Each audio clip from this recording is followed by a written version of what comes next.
So my talk is going to be about the cumulative delivery rate. I will follow Hakan's presentation in some aspects, and we introduce in more detail some other concepts. So here are my affiliation and disclosures. I will start with the background and definitions, then I will talk about some validation studies and clinical implications. So at this point of the meeting, you know about the fingerprint of the POSEIDON group, which is the POSEIDON criteria, the intermediate marker of success in ART. I already spoke about the ART calculator. Alessandro spoke about FOI. Now I want to go back a little bit to the POSEIDON criteria. So basically, this is a classification criteria, and we are aiming to identify and classify patients undergoing ART into 4 distinct groups of so-called low prognosis. So we had a very interesting question in the morning that was posted by Dr. Schwartz. He said, how low is low? How actually you come with the metric, the concept of low prognosis? So I want to respond to that question using the data that we evaluated. But first of all, we need to go back to actually the POSEIDON criteria premises that are established now based on number of data that we have in the literature.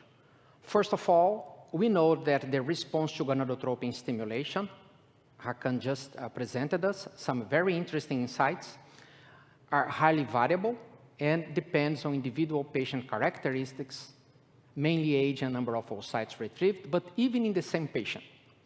The second point is that we have plenty of data showing that 35 years represent an acceptable female age threshold to distinguish between young and old low prognosis patients because of this sharp declining oocyte and embryoploidy rates in women of advanced maternal age. That the number of oocytes following ovarian stimulation, and we are talking about conventional ovarian stimulation or minimal stimulation, because it will affect the number of oocytes retrieved, is a prognostic factor of cumulative delivery rates per cycle. And that AFC and AMH levels, they are good predictors with good accuracy to predict poor response and retrieval of less than 4 or 5 oocytes. And we already seen that the use of AMH or AFC for POSEIDON classification, the markers perform quite similarly, and the clinician, from the practical standpoint, the clinician needs to use the marker that fits best your clinical practice. So if I can put POSEIDON criteria in a nutshell, it will be like that. We have, on the left side, young patients, group 1 and 3, and the patients in group 1, they have low or suboptimal oocyte number, low between 1 and 4, suboptimal between up to 9, and then we have group 3. These patients, they have low embryo aneuploidy risk. On the other side, we have the older patient population with high embryo aneuploidy risk. But at the end of the day, these patients, because they have fewer oocytes retrieved, they will have fewer embryos generated, and therefore, we assume that they have reduced live birth rates. So when we say, okay, but the patients are low prognosis, we need to provide a metric, an estimation. So the metric is cumulative delivery rate per initiated or aspirated IVF-X cycle. This is very important. I'm not comparing POSEIDON patients with non-POSEIDON patients using only live birth or ongoing pregnancy per transfer. No, we are talking about a full cycle. So this is according to the ICMARC definition, the International Glossary of Infertility and Fertility Care published, define cumulative delivery rate as the number of deliveries with at least one live birth resulting from one initiated or aspirated IVF-X cycle expressed per 100 patients. including all cycles in which fresh or frozen embryos are transferred, until one delivery with a live birth occurs, or until all embryos are used, whichever occurs first. So you have 100 patients, you start the stimulation, you got your oocytes, you got your embryos, you transfer. The patient get pregnant, success. Consider in the estimation. So it goes for the numerator. So the failures, if the patient has embryos in the freezer, they will have again the opportunity. So you can also add success in the numerators. So this is important for actually calculating here the cumulative delivery rate, because we need a competitor.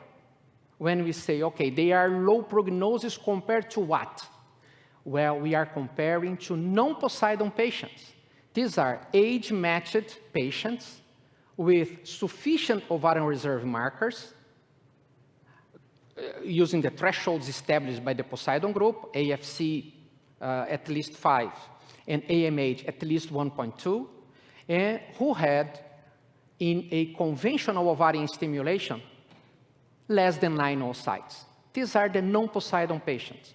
So using these metrics, and why actually cumulative delivery rate is important? Well, this is a metric that has been recognized to be an appropriate way to report ART success. It was included in the ASHRAE 2019 guideline on ovarian stimulation as a critical efficacy outcome, and also consider a very meaningful outcome for the patient perspectives, because it will reflect the prognosis of achieving a live birth after one complete cycle. And it will capture the role of oocyte quality and quantity, which are the pillars of the Poseidon group. So this is very important that we are talking about cumulative delivery rate per initiated or aspirated IVF ICSI cycle. So we consider that this is the best outcome to characterize differences in prognosis among the Poseidon groups and between Poseidon and non-Poseidon, and also within Poseidon groups to discriminate the groups apart. So I'd like to leave you with this beautiful sculpture by the wife of Klaus Biller, Francine Biller. This is very nice, and he was very kind to share with me. So well, we need to prove that if this idea of low prognosis really makes sense, the prognosis of these patients have to be different compared to the non-Poseidon population. You have heard about these validation studies that we conducted. We did a study, Hakan presented just now, the prevalence study, that we wanted to learn how frequent these patients are in our clinics. Well, one doctor said, well, I think these patients represent 90% of my population. Could be. In our data set, it represented between 40 and 60%. So, I mean, we need to rely on the data we have. Obviously, there are different clinics, different experiences, different protocols, but for sure, if your clinic uses the minimum stimulation in more than 60% of the patients, all patients will be Poseidon. But I mean, we need to realize that Poseidon classification, the premise is that we are talking about conventional ovarian stimulation. This is important. The second point the doctors ask, do I need to use for classification the combination of AFC and AMH? This is why we wanted to look into the agreement study. And we showed that the agreement was quite good. So in 3 out of 4 patients, we can get the same class of patient using either AFC or AMH. So there's not such big benefit of adding both markers for the classification according to the study we did. And also we confirmed that the thresholds by the Poseidon group, I mean the AFC of 5 and 1.2, and we are talking about AFC using 2-dimensional ultrasonography, and we are talking about AMH using the manual ELISA assay. This was the study data that we had in that study. Now I want to go a little bit more about the low prognosis concept, and we did the validation study using patients in which we have complete data. These patients either had a live born or they have used all embryos. So this is why the difference in patient population. In the first study, we had 13,000, but these are the full population. The second study, 9,000 patients. Why? Because these patients had both AFC and AMH as a starting point. And now we have a little bit over 9,000 patients because this patient had complete data concerning use of all embryos. So this is important to understand. And again, I want to stress that again, that we are talking about cumulative delivery rates. Well, when we go for this data, one thing is very interesting is that in most of there's a significant number of patients in the groups, and the non-Poseidon group is almost 5,000 patients. Have a look at the gonadotropin dose. So this is conventional ovarian stimulation. This is mostly the antagonist protocol. This is mostly the FSA, recombinant FSH monotherapy in the non-Poseidon group, less here. And in Poseidon groups, the tendency was to use some sort of LH activity. Trigger, it's mostly HCG trigger. So this is important to understand the population we are talking about. And then we go for the number of oocytes retrieved. In the non-Poseidon group, average was 14, and Poseidon 6, so kind of 50% less. And then you see the differences in groups. So group 1A and 2A, obviously, this is the classification. It has to be less than 4. 1B has to be up to 9, and then we see that result. But what's very interesting here, what is the percentage of patients with extra embryos to transfer if we had failure? So it was 37% in non-Poseidon and only 10% in Poseidon groups, and see the differences here. And the other thing that is interesting is that what is the percentage of patients who got more than one embryo transfer? 30% here, and then overall only about 9% in Poseidon groups. So this is very interesting to see the differences in the population. So now when we do the survival plots, and the first survival plot I want to show you is this one. This survival plot is a combination of all Poseidon groups together compared to group 5. Group 5, again, non-Poseidon patients. These are patients with more than 9 oocytes with adequate ovarian reserve markers. So what's the difference? The difference was quite significant. It was cumulative delivery rate was 33.7 overall in Poseidon versus 50.6 in non-Poseidon patients. But we want to know how low is low. So we know that it's lower than about what? 50% difference. But we need to understand a little bit more. So then the survival plots actually provide a comparison of non-Poseidon patients with group 1, 2, 3, and 4. Well, it's quite interesting. If you look at the young patient population, 1 and 3, they have significantly higher, and this is expected, we know that. But see group 1, quite close to group 5. So how low is low? Depending on the group.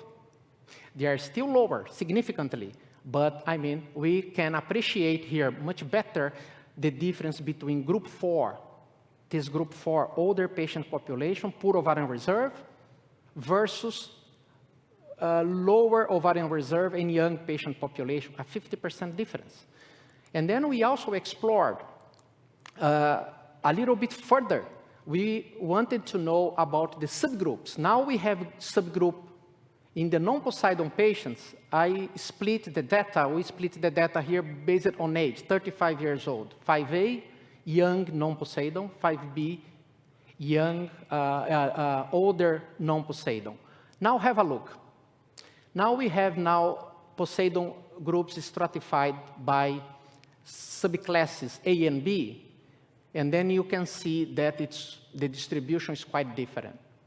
So what we can see here is quite clearly is that the cumulative delivery rates were positively associated with age and number of oocytes retrieved. But even when we go for the non-Poseidon group, and then group 5, the cumulative delivery rate was lower in the older non-Poseidon patients than in the younger non-Poseidon patients. Again, reflecting that aspect of age. And you can say, well, if I have a POSEIDON patient, how does it compare with the subclasses? Have a look here. So the cumulative delivery rate in older 35 and above, non-POSEIDON, it was 34.5, and it was higher than that of POSEIDON suboptimal responders, group 2B. Again, the same age strata, you see the differences here. Well, we can appreciate, obviously, how low is low by doing logistic regression analysis and establishing either relative risk or the odds ratio. In the case of this study, we did based on the odds ratio. So here you can see the reference group, group 5, and here you can see all POSEIDON groups combined. So what is the magnitude of the reduction can be expressed by the odds ratio.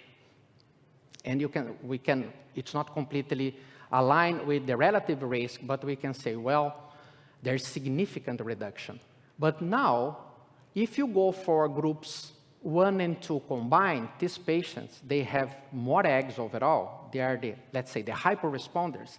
The magnitude of the decrease in low prognosis is much less than overall. And now look into the population. Now if I have a patient, young, with less than 4, the magnitude of reduction in cumulative delivery rate is much higher than group B, in which I have more between 4 and 9.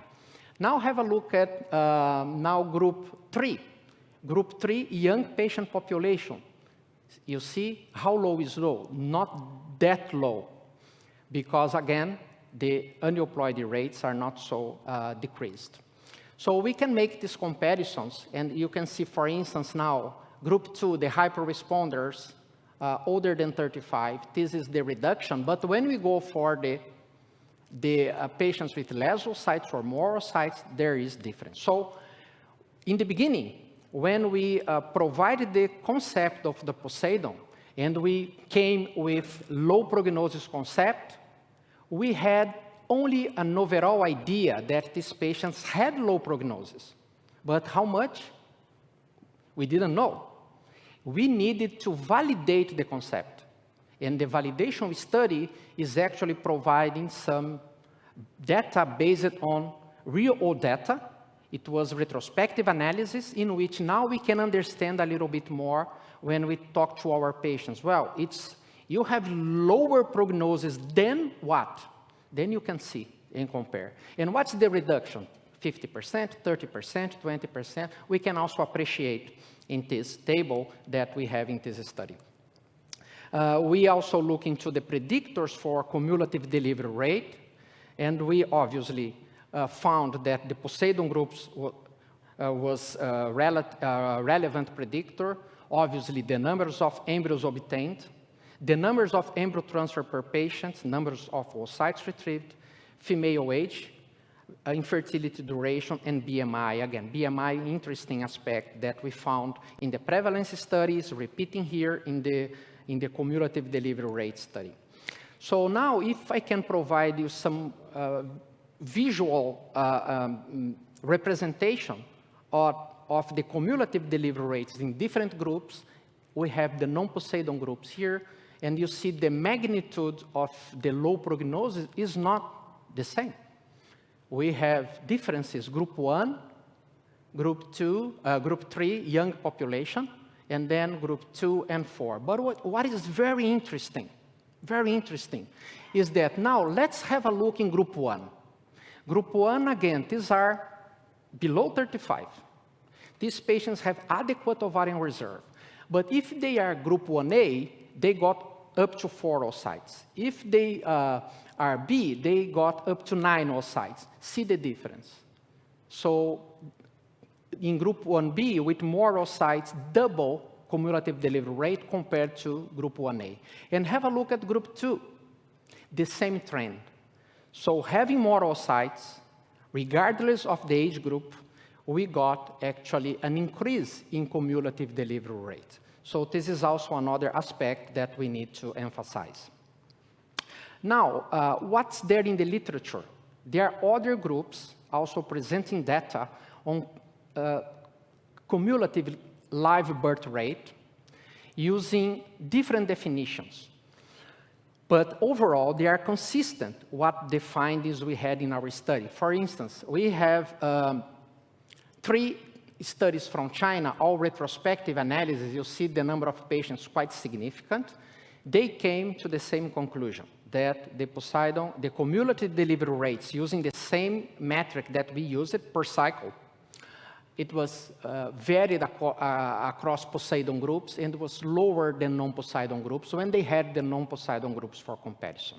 However, we have a study from the Belgian group published in Human Reproduction in which they analyzed significant, reduced number of patients compared to ours, only 985. And they did find that the cumulative delivery rate varied across POSEIDON groups, but it was primarily to age.